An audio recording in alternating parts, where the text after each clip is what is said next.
Սիրոտոներից մինչև մարտի 8-ը։ Գիծյան համակարգում ստացեք լրացուցիչ 8% զեղչ սալիկների ամբողջ տեսականու համար։ Շնորհակալություն։ Պարոն Նազարյան, իմ կարծիքով ձեր ելույթն եմ ուզում շարունակել, որ ասում եք հակակոռուպցիոն կոմիտեի խնդիրն այլ ՊԵԿ-ի աշխատակիցը չի, որը $2000 կա շատ քա վերցնում, դե թե չբռնեն պարբերաբար վերցնի, ինքն էլ դղյակների տեր կդառնա։ Ես հասկացա, որ դուք պատկերավոր եք ասում, բայց էդ էլ վերջում դառնում է ձեր ասած եւ մեր ասած նույն դղյակների տերը, բայց համաձայն եմ ձեր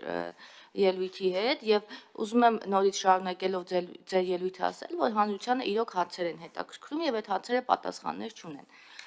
Մենք անդադ քննարկում ենք հակակոռուպցիոն կոմիտեում չհամալրված լինելու քննիչներով չհամալրված լինելու հարցը, որը բերում է նաև օրինակ այս գործը 2018 թվականից մինչև այսօր քննվում է եւ որևէ քաղաքացու հետաքրքիր չէ քննիչները շատ են, քիչ են, ինչի են քիչ, այս մարդիկ եւ մենք բոլորս այդ հարցերի պատասխաններն ենք ուզում։ Ինչի են գործերը երկար քննվում։ Ես օբյեկտիվորեն հասկանալով, որ այո, կա չհամալրվածություն եւ այլ, բայց քաղաքացու տեսանկյունից նայելով ասում եմ, դե համալրեք։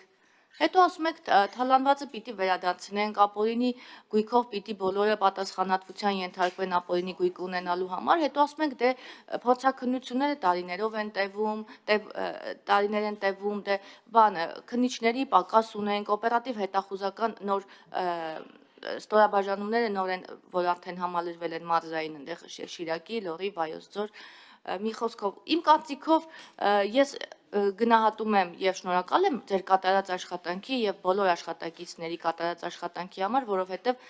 հակակոռուպցիոն կոմիտեի քննիչները բավականին ծանրաբեռնված աշխատում են եւ աշխատանքը նաեւ քանի որ կապված է մեծ գումարների հետ եւ այդտեղ նաև հաստատ բազմաթիվ ռիսկեր կան, շատ ռիսկեր կան, որոնք եւ գայթակղություններ կան, այսպես ասած, եւ մենք աշխատավարձերի համար ենք հոգացել եւ որ քննիչները կարողանան արժանապատիվ աշխատավարձ ստանան եւ աշխատեն։ Սակայն միևնույնն է, քաղաքացու եւ հանրությանը այդ բոլոր հարցերը շարունակում են հուզել, որ այն մեր բոլոր խոստումները, որոնք մենք տվել ենք 2018 թվականին, խոստումների շատ մասը դանդաղում են եւ դանդաղում են, չգիտեմ, օբյեկտիվ թե սուբյեկտիվ պատճառներով։ Այդ մանումենտի առանձնատների հարցը մի տեսակ այսօր առանցքային դարձավ, սակայն մենակ դա չեն։ Բազմաթիվ նմանատիպ խնդիրներ կան, որոնք այսպես տարիներով գնում են եւ այնպիսի տպավորություն է ստացվում, որ գործերը դանդաղում են, որ միջև հələ անընդհատ այս բանը լինի, էլի, հələ տեսնենք այս ընտրություններին ինչ կլինի։ Գուցե վատ բան եմ ասում, բայց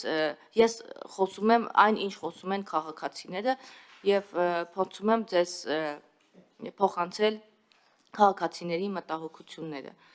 Սա էր իմ ելույթը, շնորհակալություն։